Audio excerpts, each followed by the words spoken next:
नमस्कारम दोस्तों।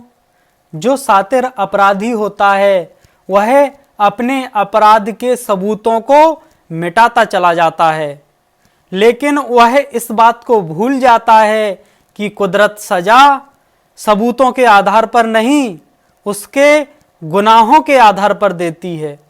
दोस्तों, ऐसे बहुत सारे लोगों को आप भी जानते होंगे और पुलिस प्रशासन भी जानता है, कानून भी जानता है कि उसने कोई गुनाह नहीं किया, फिर भी उसे किसी मुकदमे में फंसा दिया गया और उसे जेल हो गई।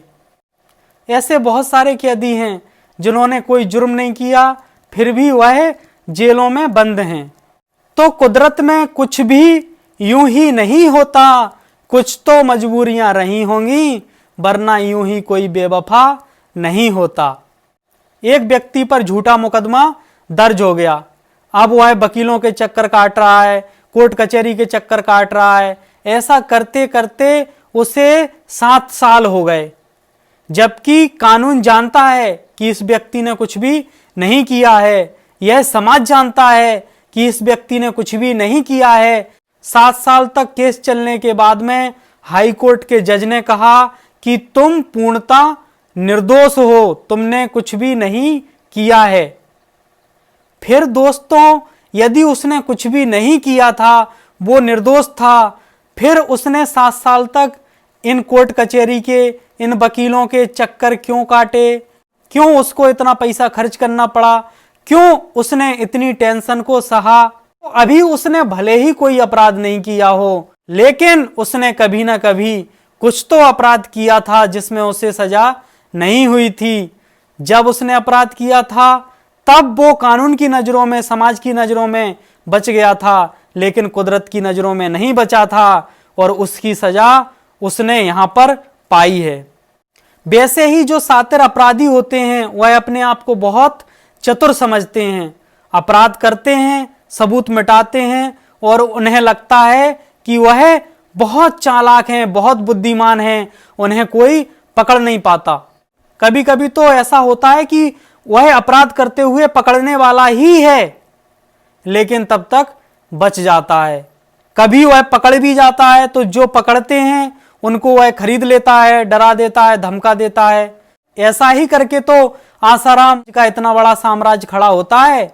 इनके इतने हौसले बुलंद होते हैं कि वो कानून और प्रशासन को अपनी जेबों में रख करके चलते हैं। उन्हें लगता है कि अब उनका कोई कुछ नहीं कर सकता, लेकिन ये प्रकृति बहुत न्यायपूर्ण है, इसकी व्यवस्थाएं बहुत न्यायपूर्ण हैं।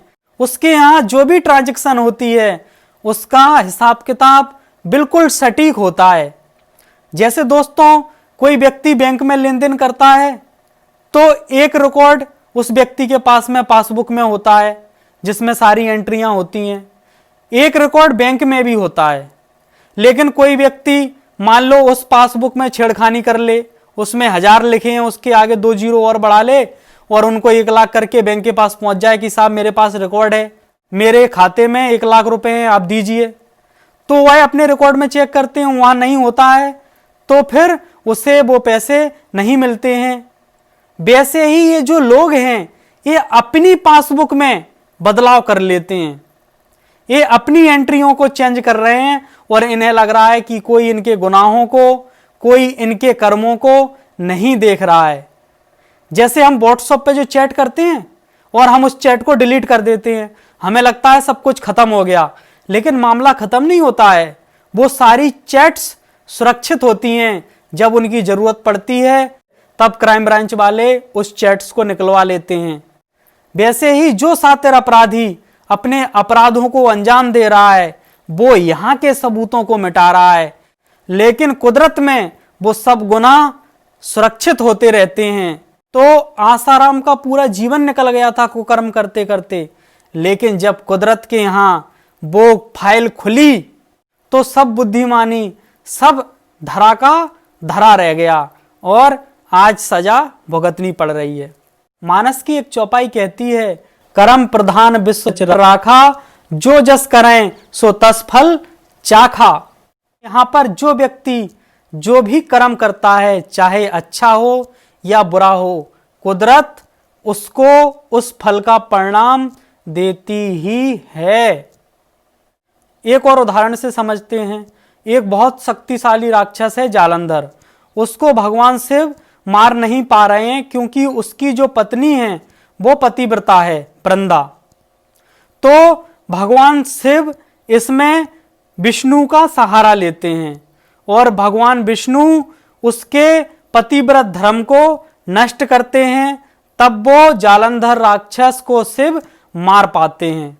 यहां पर विष्णु ने वृंदा का पतिव्रत धर्म तोड़ा तो विष्णु को सजा भुगतनी पड़ी और वो जब राम बने तो पत्नी वियोग में उन्हें भटकना पड़ा, रोना पड़ा।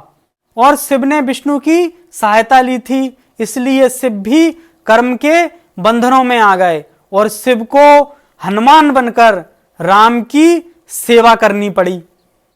जो विष्णु इतने शक्तिशाली हैं, जो शिव इतने शक्तिशाली हैं, वो भी कर्म के प्रभाव से नहीं बच पा रहे हैं। उन्हें भी कर्म का फल भोगना पड़ रहा है। तो जो लोग इस धरती पर अपराध कर रहे हैं वो कर्म के प्रभाव से बच जाएंगे। इससे बड़ी मूर्खता कोई दूसरी नहीं है। इसलिए जो व्यक्ति अपने आप को बहुत बुद्धिमान समझता है और वो कुकर्मों को करता चला जा रहा है और उसे लग रहा है कि वो बच जाएगा, तो वो यहाँ की कानून व्यवस्था से बच सकता है, इस समाज से बच सकता है, लेकिन वो प्रकृति के कर्मों के नियम से नहीं बच सकता है। उसे अपने अपराधों की सजा भुगतनी ही पड़ेगी। और जो भी अपराधी के अपराध करने में उसका साथ देते हैं वो भी कर्मों के फल से बच नहीं पाते हैं, उन्हें भी कर्मों की सजा भुगतनी पड़ती है। ये प्रकृति बहुत न्यायपूर्ण है। यहाँ पर कोई भी उसकी न्याय व्यवस्था से बच नहीं सकता है। धन्यवाद।